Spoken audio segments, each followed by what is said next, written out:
وسلم وإلى سيدي شيخ المصنف شيخ عبد العزيز بن إسماعيل الفطاني رحمه الله تعالى وإلى سيدي المرحوم قنبله الصالح بن موسى الشافعي المكي رحمه الله تعالى وإلى سيدي المكرم بابا إسماعيل sepanjang حفظه الله تعالى ولجميع مشايخنا ولمعلمينا ولكافة المسلمين والمسلمات شيء لهم الفاتحة. أعوذ بالله من الشيطان الرجيم. بسم الله الرحمن الرحيم. الحمد لله رب العالمين الرحمن الرحيم مالك يوم الدين إياك نعبد وإياك نستعين اهدنا الصراط المستقيم صراط الذين أنعمت عليهم غير المغضوب عليهم ولا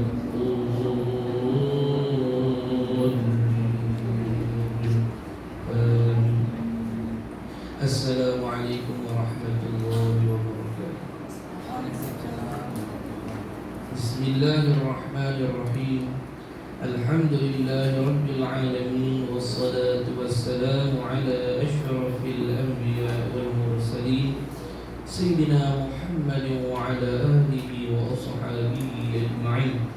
اللهم صل على سيدنا محمد الفاتح لما أغلق والخاتم لما سبق ناصر الحق بالحق والهادي إلى صراطك المستقيم وعلى آله حق قدره ومقداره العظيم.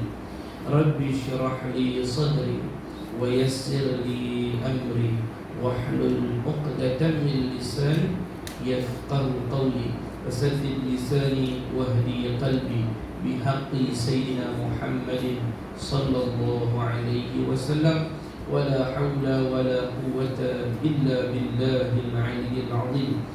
جزا الله عنا سيدنا محمد صلى الله عليه وسلم وأهله. جزا الله عنا سيدنا محمد صلى الله عليه وسلم وأهله. جزا الله عنا سيدنا محمد صلى الله عليه وسلم وأهله. قال المصنف رحمه الله تعالى ونفعنا بعلومه في الدارين آمين يا رب العالمين. Huraian yang keempat pada menyatakan hukum akal. Kita masuk pada hukum akal pula. Bermula makna hukum akal itu ialah keputusan yang memutus seseorang dengan akal fikiran. Itu takrif hukum akal. Hukum maknanya keputusan. Itu daripada awal maksud keputusan lah. Hukum syarak, hukum apa, hukum makna keputusan. Bila sebut hukum akal, hukum yang kita putuskan sebab fikir, sebab akal kita fikir. Kalau hukum adat, keputusan juga. Keputusan yang diputuskan oleh sebab adat, kebiasaan. Bukan fikir tapi adat, kita perhati maksudnya. Kalau hukum syarak, hukum yang keputusan yang diputuskan langsung daripada Allah, bukan kita fikir. Kalau kita fikirlah sembahyang sehari semalam 5 waktu. Kalau kita fikir, tak payah. Kalau kita fikir, sebab tu benda tu bukan kita fikir. Hukum syarak main daripada Allah. Begitu. Hukum aridi main daripada Allah, cuma tak takluk dengan perbuatan makhluk, langsung daripada Tuhan, dan Tuhanlah yang akan melaksanakannya. Maka kalau masuk hukum adat, hukum yang keputusan yang diputuskan oleh kebiasaan. Maka kalau masuk hukum akal, hukum keputusan yang diputuskan oleh akal fikiran. Itu hukum akal kita faham. Makna kata macam mana boleh jatuh hukum ni? Akal fikir. Itu kita hukum akal. Bermula makna hukum akal itu ialah keputusan yang memutus seseorang dengan akal fikiran. Dia fikir, maka dia buat keputusan. Tak berhenti itu saja, ada sambung lagi. Dengan akal fikiran tu yang membetuli bagi perkara-perkara yang dipikir itu. Yang mana bila dia fikir-fikir, dia renung-renung, dia faham sebenar-benar benda, maka dia buat keputusan tu, dia jatuh hukum tu betul dengan diri benda tu. Baru kita panggil hukum akal. Kena kait juga. Sebab apa? Ada orang yang dia fikir tapi keputusan yang dia buat tu tak kena dengan sebenar. Ada. Sebab tu dia kait syarat. Sebab tu dalam kita ada orang yang akil, ada orang yang ghairu akil. Kita wajib fiqh. Kan kita belajar dalam fiqh, syarat wajib semayang setengah daripada dia tu akil. Orang ada akal. Pasal apa? Kalau budak-budak yang belum akil lagi, yang belum bermajlis lagi, tak boleh panggil akil. Sebab kalau dia buat keputusan tak kena dengan diri benda. Contoh, tahi ni benda elok ke tak elok? Tahi tak elok. Tapi budak-budak dia tak kerti kadang-kadang tahi benda ni main. Makna kata keputusan dia tak membetuli yang sebenar. Tu. Jadi tak boleh berhenti di fikir saja. Fikir tu pula kena betul dengan sebenar. Baru kita bagi hukum akal. Keputusan yang kita putuskan dengan akal fikiran kita dan yang kita fikir tu pula kena dengan muafakat dengan hakikat yang sebenar. Tu kena kait tu. Sambung. Dan hukum akal itu 3 perkara. Hukum akal 3. Pecah 3. Mana? Iaitu wajib pada akal. Nombor 2, mustahil pada akal. Ketiga, harus akal. Ada 3.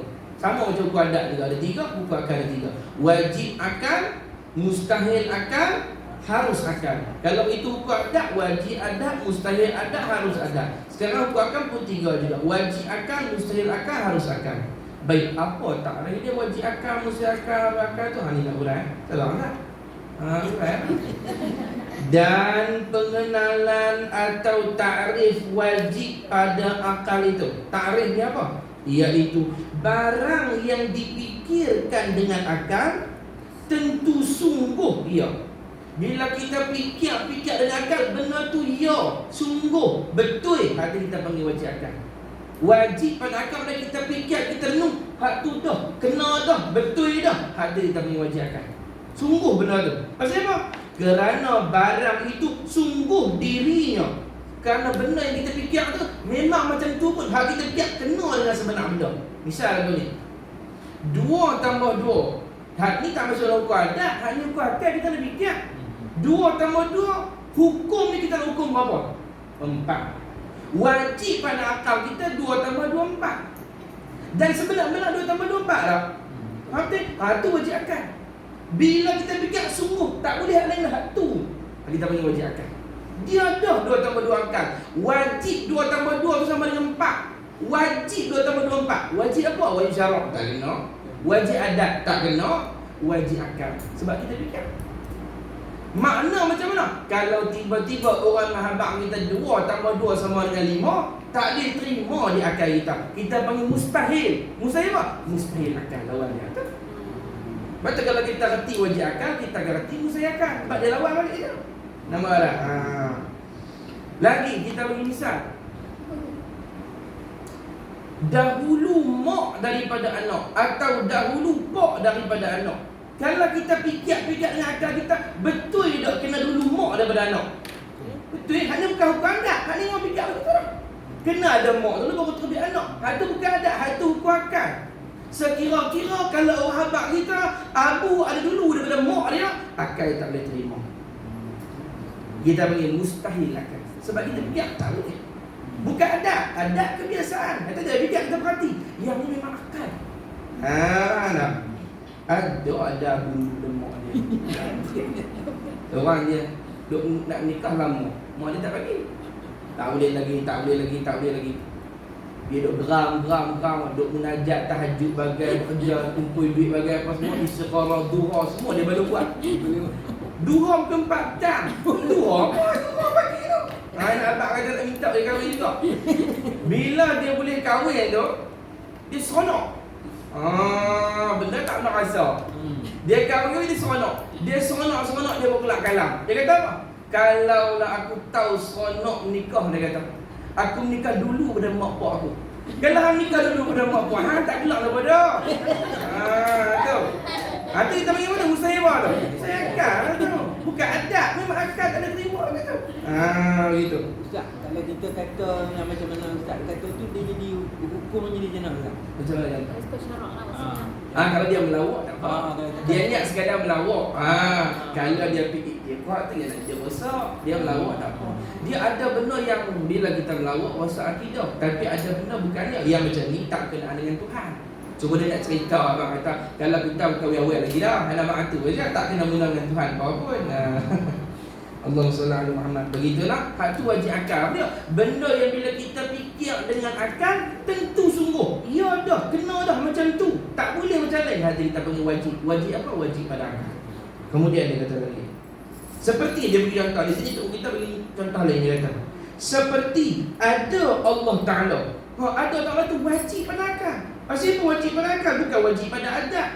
Wajib pada akal. Pasal apa? Dia kata, maka apabila kita fikir dengan akal kita, tentulah kita memutus dengan akal akan sungguh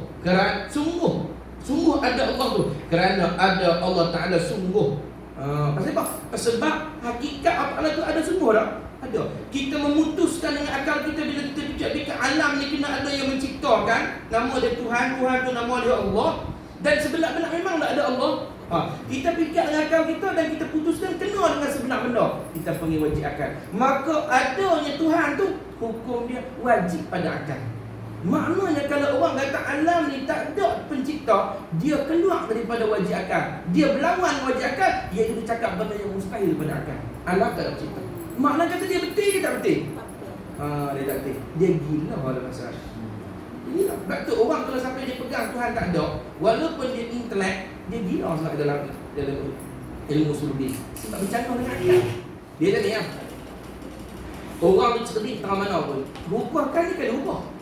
Hukum adat boleh ubah tak? Hukum adat boleh ubah. Tu saya kata tadi, pada adat, lalu baru hujan, kita tunjuk hukum adat. Kalau lalu baru hujan ni pada adat dia, mesti basah mana pada adat. Tapi bolehlah Tuhan nak ubah, tiba-tiba buat tak basah. Boleh, bukan mustahil pada akal, mustahil pada adat saja. Ya, hukum adat boleh ubah. Hukum akal tak boleh berubah. Tuhan ada tak? Ada. Tiba-tiba Tuhan tak ada. Tak boleh, memang kena ada. Tu kita wajib akal. Benda yang tak boleh berubah. Dia bukan sebab adat, dia fikir memang begitu. Serupa dahulu mak daripada anak. Hak tu bukan fikir, hak tu bukan adat. Memang begitu hukum akal dia. Takkan berubah sampai bila-bila. Mesti dahulu mak pak sebelum daripada anak. Kalau begitu 2 tambah 2 4 tadi sama dengan hukum akal. Wajib pada akal. Makna tak boleh ubah sampai kiamat dia 2 tambah 2 sampai 4. Sampai ke syurga 2 tambah 2 4 tak ubah. Buah ni malaikat pada kita. Contoh tak bisa. Malaikat pada kita ni 2 biji buah pisang tambah 2 biji buah pisang. Sama dengan apa? Dalam syurga 4 tak ubah 5. Itu hukum akal. Benda kita fikir. Tapi kalau hukum adat boleh ubah. Bukti apa? Dalam syurga kalau makan buah pisang rasa apa? Rasa buah pisang lah kalau ikut dalam dunia hukum adat. Tapi boleh tak Tuhan nak buat dalam syurga makan buah pisang rasa buah anggur? Itu hukum adat dia ubah. Tapi hukum akal sampai ke syurga pun 2 tambah 2 4. Tu kan tak boleh ubah. Hakikat memang begitu lah. Maknanya kalau tiba-tiba satu orang profesor yang mengajar kita daripada Cambridge, janggut ni macam Santa Claus. Kau boleh Christmas kan? Dia ada 7 PhD. Dia abang kita 2 tambah 2 5. Tuan-tuan dia terima? Tak ada terima. Dia bukan betul hang pandai. Dok. Hang bodoh kat tu. 2 tambah 2 tetap 4. Tu dia kakak. Maknanya kalau hang profesor beritahu mana pun, akal kita, dari segi akal kita, alam tak ada bercipta. Tiba-tiba profesor yang ada 10 PhD kata alam tak ada bercipta. Tak ada terima dia akal. Kalau orang kerti hukum akal, akhirnya tak boleh goncang. Yang boleh goncang daripada awal hukum akal tak belajar. Itu jadi kita. Orang nak pusing sikit. Sebenarnya alam ni tidak ada pencipta. Kita jadi dengan semula jadi. Ni mai ni. Yang dengar ni pun sama juga. Aduh. Tu. Macam mana dia kata? Orang dia kata, baik. Kalau kita kata alam ni kena ada yang buat. Tuhan siapa buat? Dia buat tanya gitu. Hak ni kalau mengitahi ke belakang arti jawapannya dalam kepala otak dah kita mengaji bab tauhid. Tuhan siapa buat? Dia kata Tuhan tak perlu buat, dia ada dengan sendiri. Kalau Tuhan ada sendiri, kenapa alam tadi dah sendiri? Why? Kena ada pencipta. Sama orang kata boleh ke Tuhan? Mai Tuhan boleh pula tak ada pencipta tak apa. Pasal apa alam tak boleh? Kena ada pencipta juga. Dia kata. Orang kalau mengitahi dia kenal. Benda qadim dengan benda hadis seperti dah. Dia nak ngaji belakang nanti. Sambung di episod yang akan datang. Itu. Tu wajib akal. Kemudian dia kata apa? Tengok. Tadi wajib akal. Contoh dia bagi apa? Contoh benda wajib akal ni, bahawa alam ni ada pencipta, ada Tuhan, nama dia Allah. Itu pada akal memang tak boleh terima kalau tak ada. Mesti pada akal ada. Mesti ada. Sungguh betul. Hati kita bagi wajib akal. Ni. Tasbih ni. Tasbih ni buatan ke semula jadi ni tasbih? Buatan. Bila buatan, Kalau kalimah serti dengan buatan, maknanya dibuat. Bila dibuat, maknanya ada tak pembuat? Ada. Dia pembuat lah. Bila nama dia buatan ataupun dibuat, maknanya dia dibuat, diperlakukan, kena ada yang buat. Bila kena ada yang buat, maknanya kita hukum pada akal kita, wajib tasbih ni ada yang membuat dia. Tahu tak tahu yang lain? Siapa dia, Haji Gani ke Haji Ali ke apa-apa? Haji Gani tu kereta sewa. Ni contoh ni. Silap. Ni contoh ni. Allah SWT Muhammad. Ni contoh. Sedap lah dia Allah. Ni. Jadi tiap-tiap benda yang dibuat, pada akal kita tak boleh terima kalau benda dibuat tiba-tiba tak ada pembuat. Dia mesti ada yang membuat. Kita hukum tasbih ni pasti, mesti, tentu, sungguh pada akalku ada yang membuatnya. Hak tu kita panggil wajib. Wajib apa tu? Wajib akal. Tiba-tiba orang nak dak tasbih ni jadi sendiri tak buat. Tak ada buat. Kita kata mustahil. Mustahil pada akal. Akal tak ada terima. Salah, tak kena, tak betul. Ada ustaz ya. Begitu. Hak ni ya, Pak Ubakar ni pun sangkut. Tekan tanya habis. Pasal ni ulama-ulama sebut, kita buka di belakang. Orang yang tak belajar hukum akal, jatuh dia satu lembah daripada lembah kafir. Siapa belajar sifat 20 tak ngaji hukum akal, terus masuk sifat 20 pun tak sempurna akidah dia. Sebab nak hukum sifat 20 kena reti hukum akal. Begitu. Lah tak tanya. Kita dok kata sifat 20 tu sifat wajib bagi Tuhan. Sifat 20 tu sifat wajib bagi Allah. Wajib apa? Wajib akal. Kalau tak belajar hukum akal, macam mana nak hukum sifat tu wajib? Kena tahu sifat wajib apa?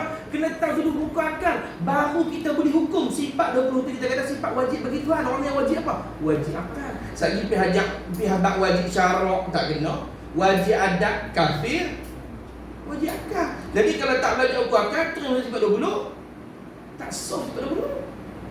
Itulah saya, alhamdulillah Ustaz, saya tak tahu sifat 20. Dan saya pun tak tahu akal. Tu bukan alhamdulillah, tu memang tak sah kita dalam dia.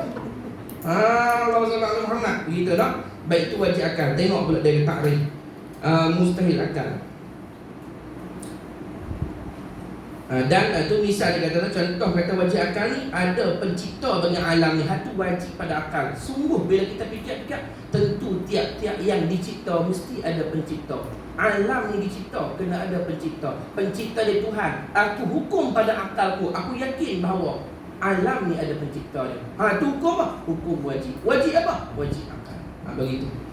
Dan umpamanya daripada segala perkara yang wajib pada akal, banyak lagi tu contoh dia kata. Lagi. Dan pengenalan atau takrif mustahil pada akal itu ialah, apa takrif mustahil akal? Barang yang difikirkan dengan akal tentu tidak, tak boleh, salah, tak kena, tentu tidak, tentu tak sungguh, tentu tak betul. Hadis tak boleh mustahil akal. Kerana apa? Barang yang kita fikir itu tidak, salah. Contoh seperti tiada Allah Ta'ala, itu mustahil berakal. Jadilah hak ni kita hukum. Orang tanya budak-budak pun tahu kan? Budak-budak yang tidur, kita kata yang ni jadi sendiri ke orang buat? Kita tahu orang buat ni. Bila orang buat, kena ada yang membuat. Nama apa tadi sebut ada orang buat? Ya Allah. Orang buat. Bila sebut orang buat, dia tanya siapa dia orang tu? Betul tak? Kena ada orang buat. Jadi tiba-tiba bila kita hukum yang ni dibuat, maknanya pada akal kita wajib ada orang buat. Tiba-tiba kita pergi hukum, tak ada siapa buat, jadi sendiri.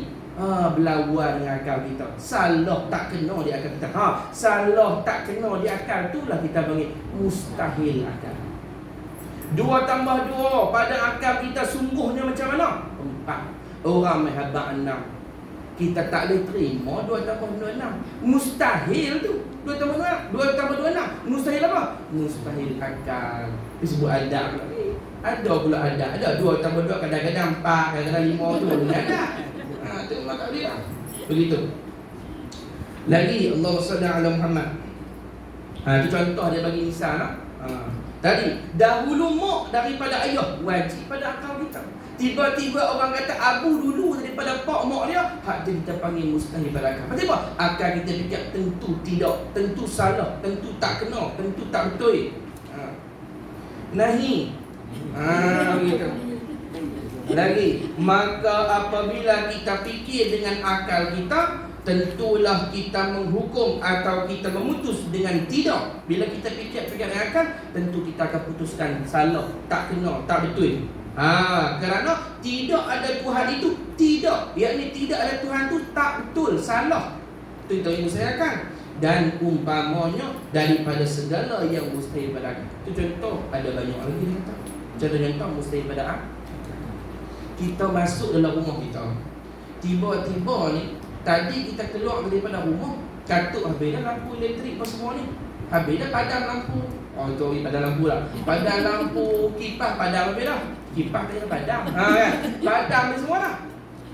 Keluar daripada rumah, balik daripada pergi beli barang tu, masuk dalam rumah, tengok kipas duk pusing, lampu duk menyala. Padahal tadi memang confirm, yakin lah tutup habis.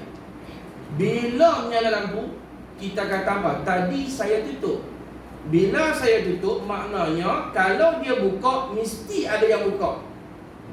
Tiba-tiba tanya siapa-siapa anak-anak, tak ada siapa yang buka apa, kita tak boleh terima di akal kita tak ada siapa buka. Sebab tadi tutup dah, kena ada buka.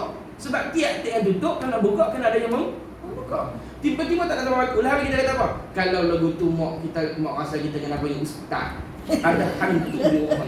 Nampak tak? Pasal apa kita kek di hantu? Pasal kena ada orang tekan kau. Kalau tak nampak hak zahir, hak gaib. Pasal apa? Memang tak diterima di akal kita. Tak ada orang buka. Kena ada yang buka. Sebab asal tutup, tiba-tiba buka. Hak tu wajib akal. Bila tiba-tiba orang nampak tak ada orang buka sendiri, mustahil berakal. Kena ada yang buka. Dia kata tak, makhluk tak buka Tuhan. Sekalipun Tuhan, tak ada yang buka tak? Tak ada buka. Tak ada. Sebab benda asal tak ada, tapi ada yang buat. Memang sifat dalam tu. Ngaji fizik tahu? Oh, ngaji fizik pula. Bagi aku apa dia? Apa dia ni? Cikgu fizik ke tak? Tak boleh buka. Tak boleh. Allah Muhammad. Kunci aku.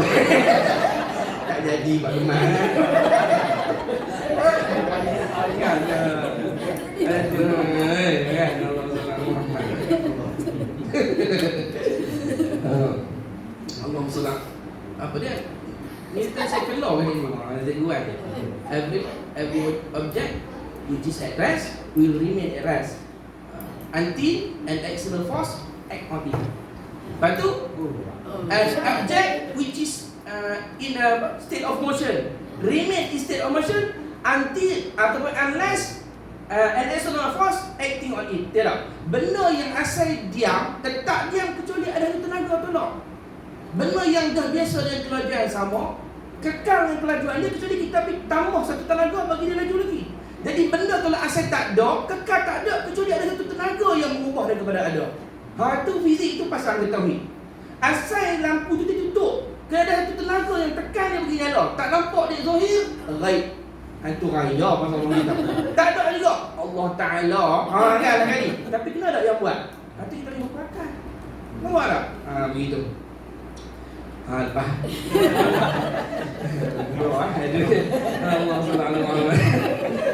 Allah selalu Muhammad. Begitu. Tapi tu kata ilmu kita belajar tak ada sia-sia tu hamba. Hatta ilmu sains. Ilmu sains sebenarnya saya perhati dulu. Ilmu sains ni ilmu yang nak memperteguhkan tauhid. Orang kalau ilmu sains lagi dia tauhid kepada Tuhan.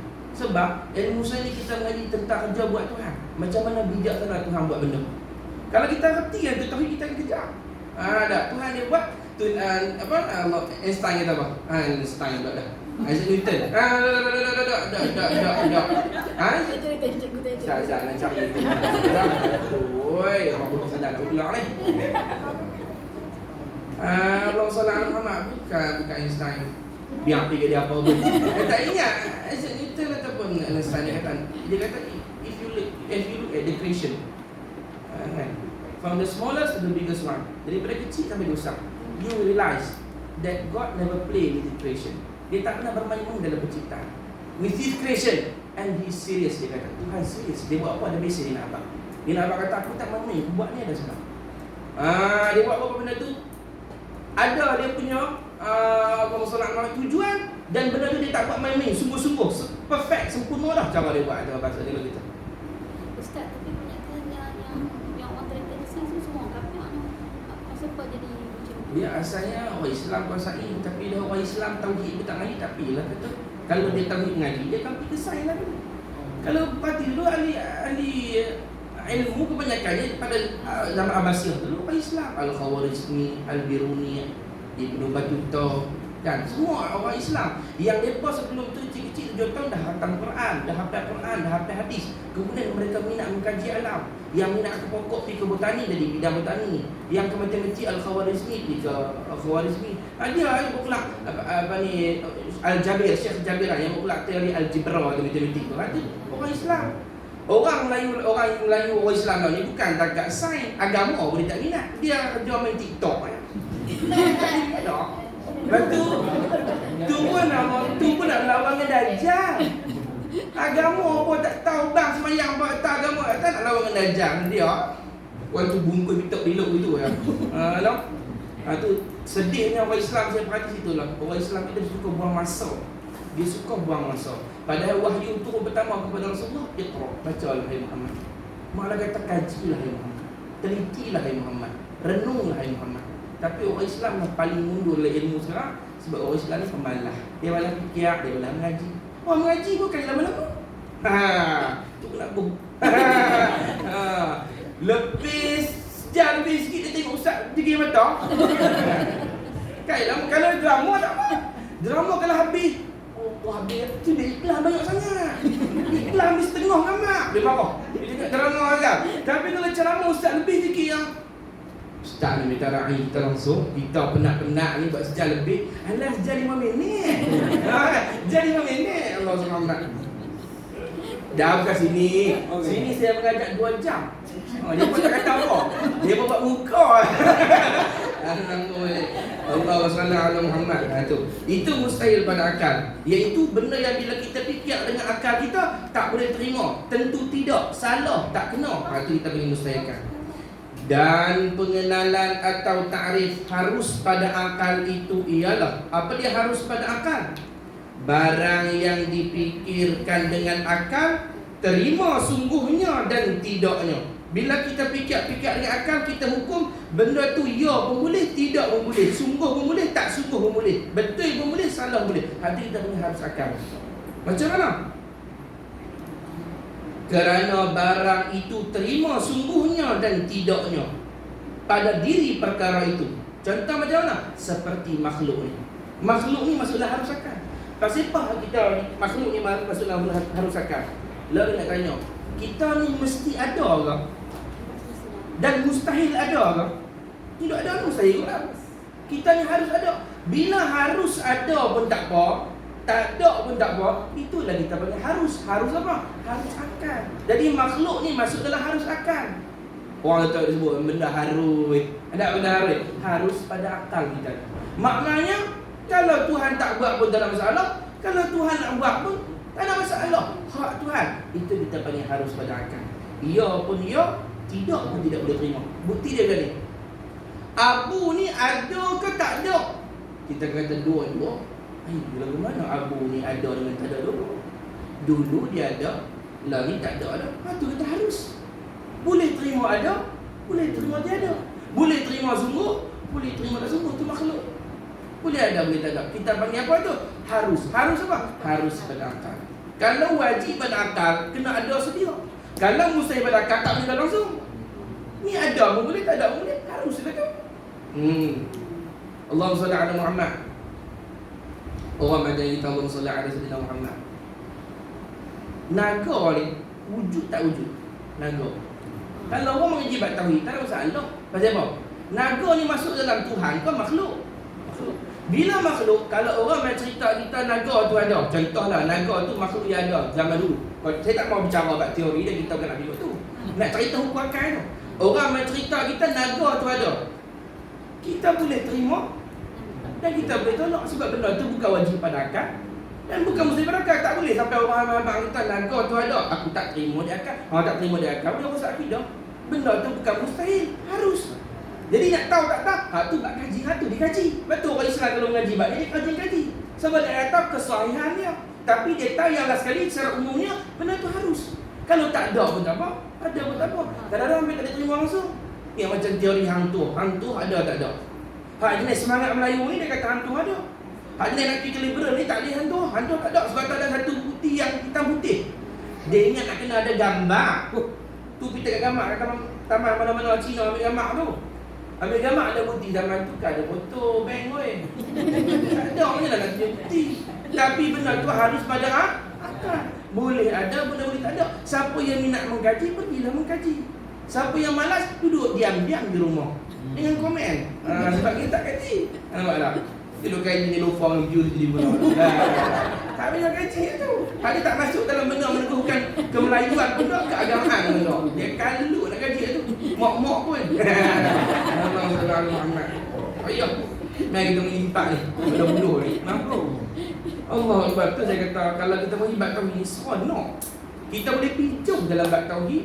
Kemudian kita boleh masuk dalam bab tasawuf. Nak mari tasawuf apa? Kalau boleh tauhid, insya-Allah boleh pinjam. Kalau tak ada tauhid, tasawuf akan disesat. Yang boleh disesat banyak di luar sana tu, menyimpang-nyimpang sampai Tok Guru mengaku Imam Mahdi lah apa lah. Dia tak mengerti tauhid lah. Kalau kita mengerti tauhid, tak jadi begitu. Sebab kita akan tahu apa dia batas-batas yang boleh dibahaskan, apa yang tak boleh, apa yang boleh diputuskan, apa yang didiamkan oleh syarak kita boleh kaji. Tok Guru dia mengaku Imam Mahdi. Anak murid kacau kaki habis Imam Mahdi. Imam Mahdi siapa tak mau? Selamatlah dia daripada fitnah Dajjal. Tanya orang mana? Orang Jawa. Orang Jawa. Mana pula Imam Mahdi? Orang Jawa. Aduh penat lah aku. Nabi sebutlah hadis terang-terang. Hadis tu sahih, tak ada takwil kat mana dah. Nabi kata Imam Al-Mahdi Arabi, orang Arab. Lagi min aitrati, keturunan aku. Makna kata ahlul bait. Sahih. Bukhari ada, Muslim ada. Kita boleh buka. Nabi kata Imamul Mahdi Al-Arabi, orang Arab. Min aitrati, daripada keturunan aku. Bahkan Nabi habaq pula fizik dia putih kemerah-merahan dia tu. Orang Arab. Badannya berisi, Nabi kata. Namanya Nabi kata ismu kasmi, wasmu abihi kasmi abi. Namanya macam nama aku, nama ayahnya seperti nama ayahku. Yakni namanya Muhammad bin Abdullah macam Rasulullah. Nabi habaq terang-terang ada. Kawan tu buat sukimah. Gimana? Jadi Imam Al-Mahdi-nya yang mengaku dan yang mengikut dua-duanya goblok. Sebab tu mengaji. Sebab tu kena mengaji. Tahu aliran. Lah ni yang ikut ajaran sesat kena tak mengaji. Penting tentang ilmu, penting sangat-sangat. Kita tahu batas-batas dia. Selamat akidah. Selamat akidah kita, ahli keluarga kita. Lagi, tu masuk dalam harus akal. Benda yang kalau kita fikir, ya pun boleh, tidak pun boleh, sungguh pun boleh, tak sungguh pun boleh, ada pun boleh, tak ada pun boleh, dua-dua boleh. Iaitu contoh seperti makhluk ini. Pasal apa? Maka apabila kita fikir dengan akal kita ke atas makhluk, maka dapat kita memutuskan dan menghukumkan dengan terima ada dan tiadanya. Kita boleh terima makhluk ni ada pun tak apa, tak ada pun tak apa. Atau terima sungguhnya dan terima pula tidaknya. Kita boleh terima alam ni sungguh pun dia, ada pun dia, tak ada pun dia, sungguh pun dia, tak sungguh. Yang ni boleh ada, saat itu Tuhan boleh tiada. Makna kata harus pada akal. Begitu. Itulah dinamakan harus pada akal. Kita panggil harus pada akal. Maka habis daripada tu dia urang kata apa? Cuba perhati. Maka nyatalah bahawa hukum akal yang tiga itu apabila kata wajib pada akal, maka terkenalah kepada barang yang tentu sungguh. Bila sebut wajib akal, barang yang sungguh pada akal kita. Bila kata mustahil pada akal itu, terkena kepada barang yang tentu tidak ataupun tentu tidak sungguh pada akal kita. Dan harus pada akal itu kena kepada barang yang terima kedua-duanya, yakni terima sungguh dan terima tidak. Terima sungguh, terima tidak, kita punya harus pada akal. Habis. Dan nyata pula, ni bapak kita dengar nasihat. Dia kata apa? Dan nyata pula daripada huraian hukum akal itu, bahawasanya mengetahui hukum akal itu. Bila sebut mengetahui makna dia apa? Belajar. Belajar hukum akal itu satu tangga bagi mengenal akidah. Tu tangga nak kenal akidah. Orang dulu nampak je lah, orang dulu buat rumah kena ada tangga. Lari kita tak pernah nampak lah. Tapi ada tangga orang pendek je lah. Orang dulu tawar tangga jenuh rapat. Nak tolak anak kan mak orang tolak. Lepas tu hak lepas di bawah, siapa orang nak terlangkap? Lain dia gitu. Lari tak apa nampaknya, boleh lompat ke tak ada tangga pun. Zaman dulu nampak je lah perumpamaan. Itu mengenal hukum akal tu satu tangga bagi memahami akidah. Kalau tak ada tangga, tak ada rabat dia akidah. Makna siapa tak belajar hukum akal, tak betul lah akidah dia. Ada problem lah dengan akidah dia. Kena belajar hukum akal. Lah ni nak tanya, berapa kerak hak baca hukum akal? Oh, jadi mana? Ni dok lagi tak apa lah. Tapi ni macam mana nak dia beradik kita, adik keluarga kita, kawan-kawan kita, saudara, zuriat kita yang tak mengaji, kita macam mana nak buat tu? Mereka tu ada bawa tak kami ngaji dah. Itu kita risau. Sebab keadaan sekeliling kalau tak ubah kita, ubah keturunan kita. Kita kena jaga-jaga. Tang kita selamat akidah, keturunan kita tentu boleh kita ngaji. Oh, paling kurang kita mengaji boleh tolong peringatkan anak. Tengok dia menyimpang sikit tak kenal akidah. Ni kita pun nak tahu ya aku. Bukan tasbih tak tentu-tentu lagi. Syiah bukan tasbih. Apa dia ni ajaran sesat bukan tasbih. No ayah pen tu orang pen. Ayah pen tu sebelum jadi ayah pen, hanya pen saja belum tu, tak ada ayah lagi dia. Dia melatih dulu, melatih tengah-tengah untuk lampu. Dia tarikat. Kita pula tak ngaji. Asal zikir gelak resat, tentu lah kena dia akidah dia. Zikir gelak tak resat. Buka dalam kitab-kitab tasawuf disebutkan. Kitab bekah dah balik seperti itu. Bila kita berzikir, nak hadir khusyuk, sunat untuk lampu. Kena menghadirkan khusyuk boleh untuk lampu. Dalam-dalam bukan resat untuk lampu. Yang sesat apa yang dibuat dalam zikir itu, bacaan apa yang dibaca, akidah apa, berzikir campur lagi perempuan, hak tu yang sesat. Tutup lampu tak sesat. Kita sekelam si sesat amboi dah menikah rumah dia pula. Sesat tu mayang tu. Faham tak? Tak mesti tutup lampu tu sesat. Apa yang dia pegang. Bila kita mengaji, tahu dia punya beza. Ini tak betul yang akidah ni. Kamu berzikir ke mana? Dia kata bila berzikir Nabi bawa naik ke Gunung Jerat. Nabi dah bagi nasihat ke Gunung Jerat. Oh pula. Nabi bagi nasihat apa? Nabi bagi nasihat bahawa guru kami lah Nabi yang tersembunyi, Nabi akhir. Lepas pada Nabi Muhammad ada satu orang Nabi lagi. Pula. Pasal apa tu? Pasal tidak belajar akidah. Bila dia pun dah dengar yang jahil tu dengar, dia dengar daripada mulut guru-guru dia simpul dalam batin dia jadi akidah. Sebab tu cuba tengok orang yang dah pegang ajaran zat, senang tak kita nak ubah. Ni dia dah simpul dah. Macam daripada awal kena tali pun nak simpul, bukan suara yang simpul tu. Tengok kat tali pun nak simpul. Tali tu lah akidah. Belajar betul baru simpul kejap. Jangan apa pegangan terus simpul. Bila simpul orang nak buka tak boleh dah. Simpul mati. Simpul kasut kita makan. Simpul mati. Kita payah nak buka makan, kan simpul kasut. Ni tali kapal. Kena pokok orang. Gitu. Lalu tu nak Allahumma salli ala Muhammad. Lagi dia kata, kita fahami bahagian ni, dia kata Allahumma salli ala Muhammad. Nyata pula daripada huraian hukum akal itu bahawasanya mengetahui, yakni belajar hukum akal itu satu tangga bagi mengenal akidah dan teguh akidahnya. Bukan sekadar tangga untuk kenal akidah, bahkan tangga untuk teguh akidah. Siapa mengisi hukum akal, kalau mengisi 40, kejar akidah dia. Tak diubah-ubah lagi. Sebab hukum akal dah diubah kita nak abad lagi. 2 tambah 2 4 sampai ke syurga. Akidah tak diubah. Ibadah boleh berubah tak? Ibadah boleh berubah. Zaman Nabi Ibrahim sembahyang 5 waktu ke 2 waktu? 2 waktu je. Zaman Nabi Ibrahim sembahyang tak ada rukuk, diri tegak, sujud tak ada rukuk. Mana sembahyang boleh berubah. Ibadat upacara ritual boleh berubah. Zaman Nabi dulu puasa tak macam puasa kita. Nabi kita sendiri pun sallallahu alaihi wasallam waktu mula-mula turun, ya ayyuhallazina amanu kutiba alaikumusiyam kama kutiba alal ladzina min qablikum la'allakum tattaqun. Hai orang beriman, hendaklah diwajibkan kata kamu berpuasa seperti berpuasanya puak-puak sebelum kamu bertakwa. Waktu mula-mula turun puasa, tuan ingat macam kita puasa ni. Dulu puasa daripada terbit fajar tu sampai terbenam matahari, buka puasa ke maghrib, azan isyak tak boleh makan dah, puasa balik subuh.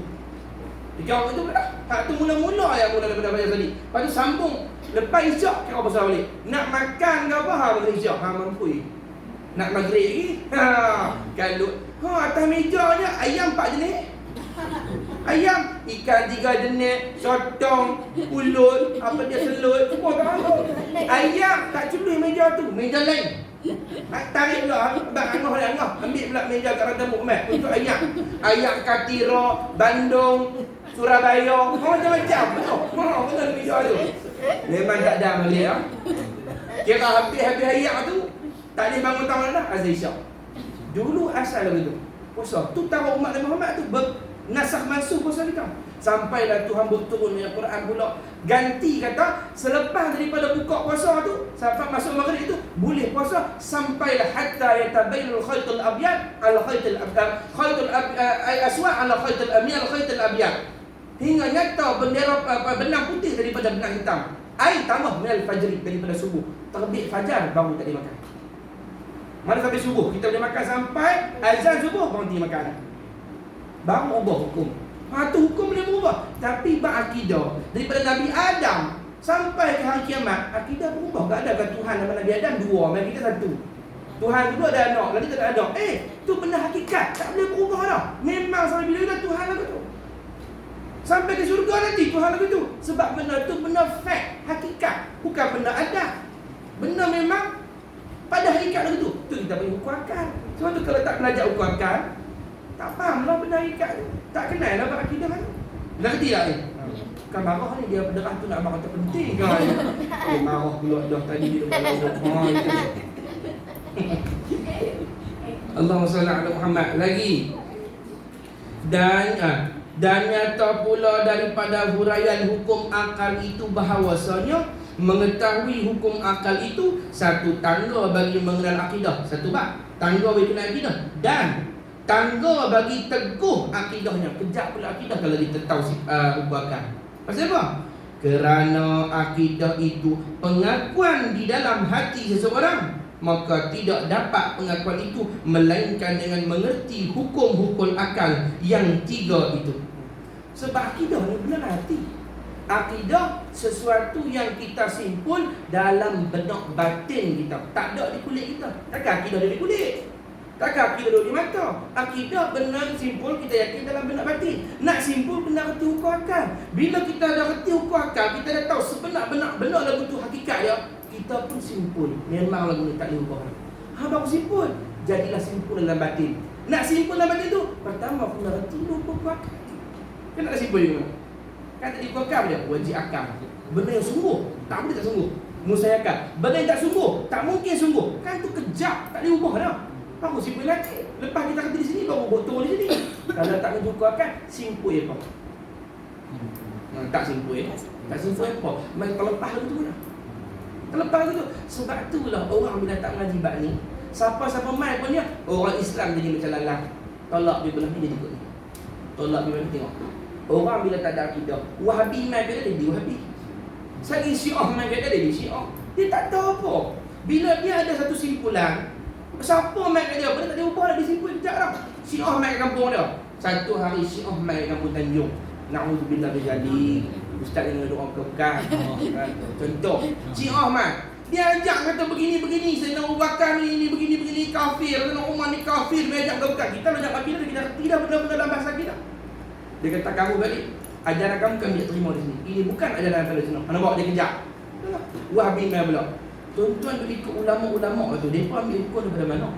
Lah ni banyak ulama-ulama palsu. Kita mesti ikut Quran hadis.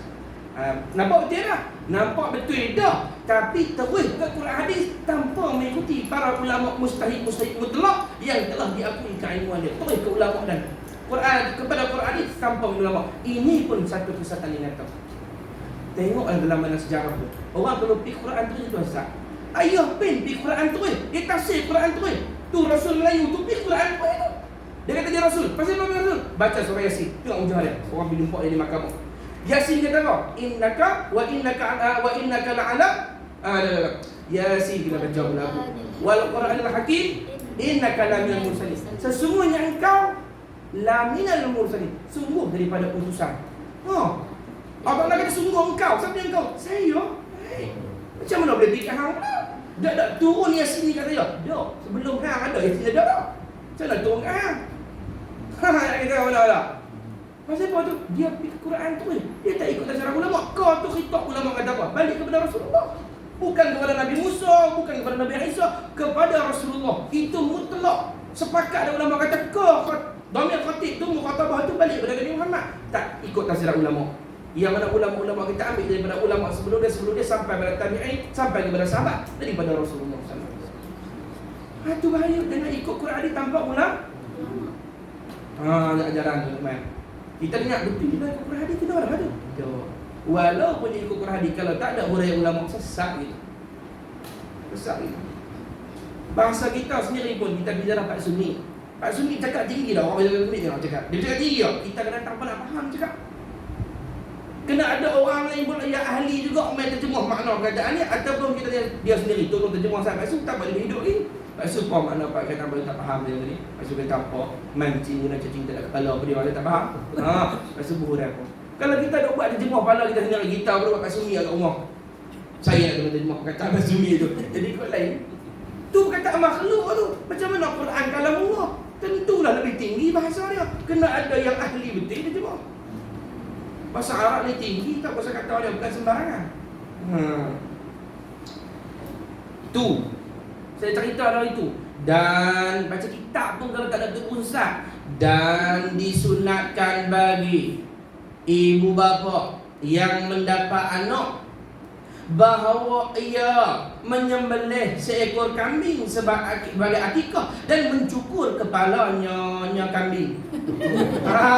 Itu boleh beritahu dia. Dah boleh beritahu dia lah. Jadi dia pun sembelih kambing tu, cukurlah kepala kambing sikit. Bodoh kan kucing. Sembelih seekor kambing tu kena lah.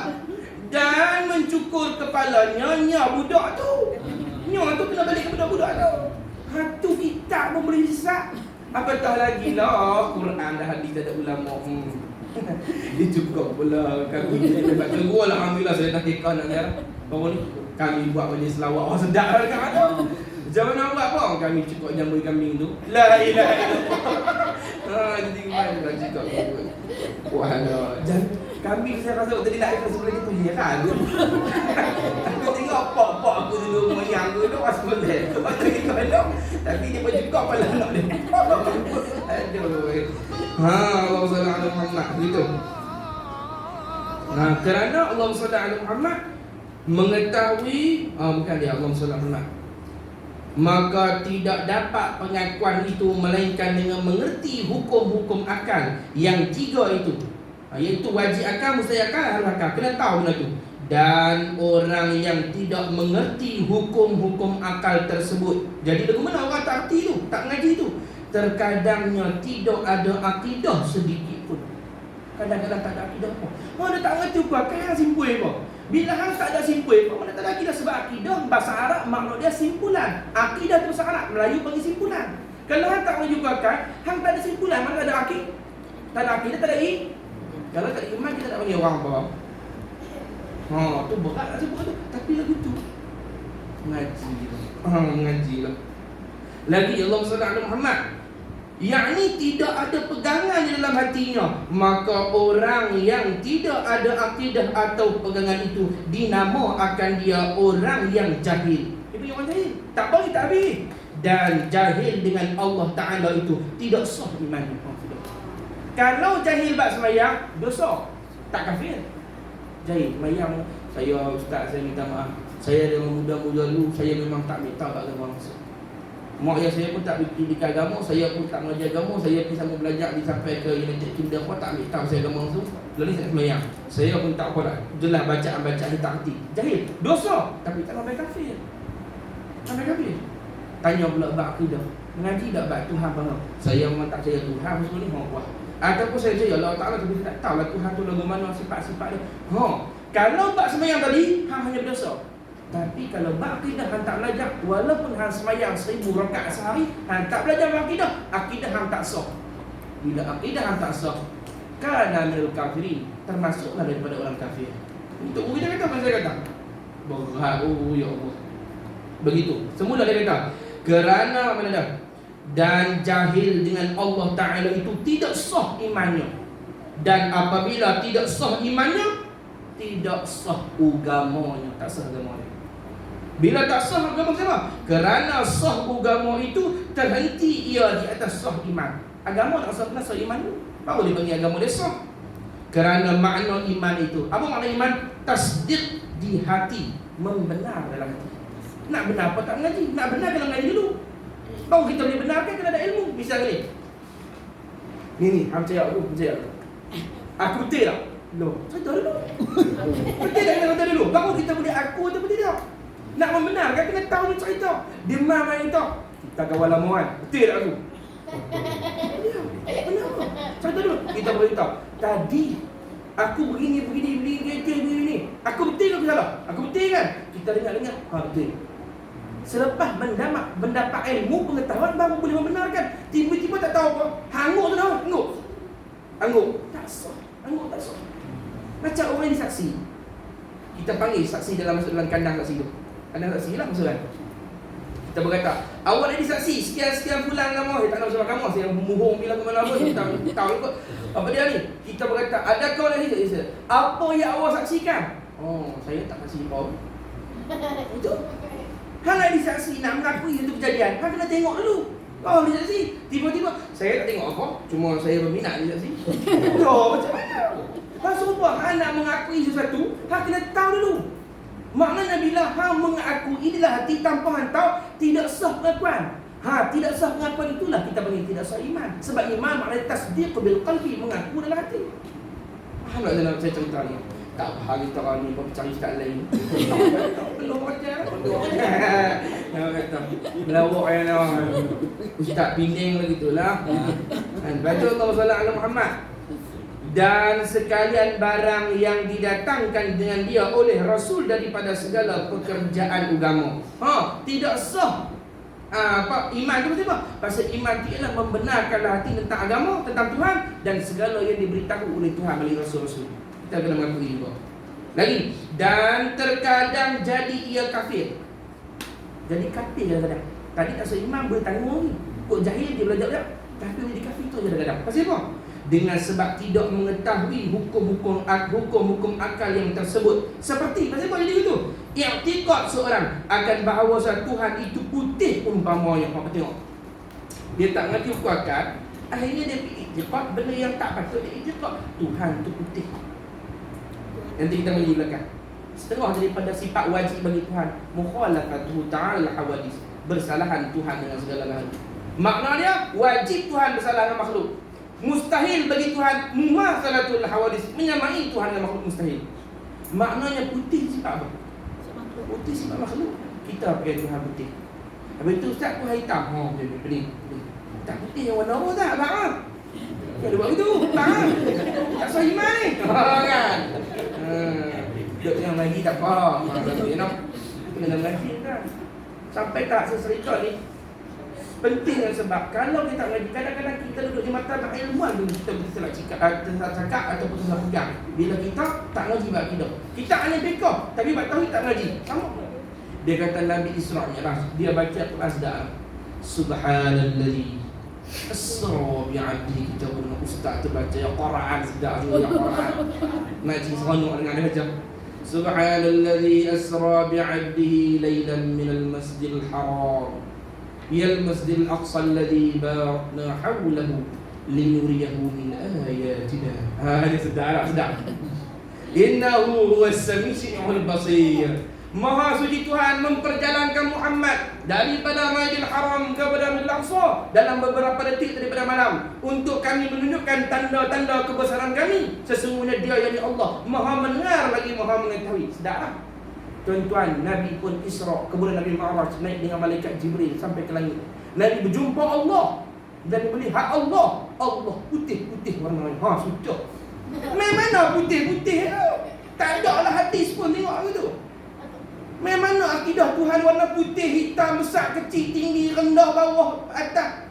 Kita belajar Tuhan tak semua makhluk. Pasal tak mengaji yang kita dalam itu.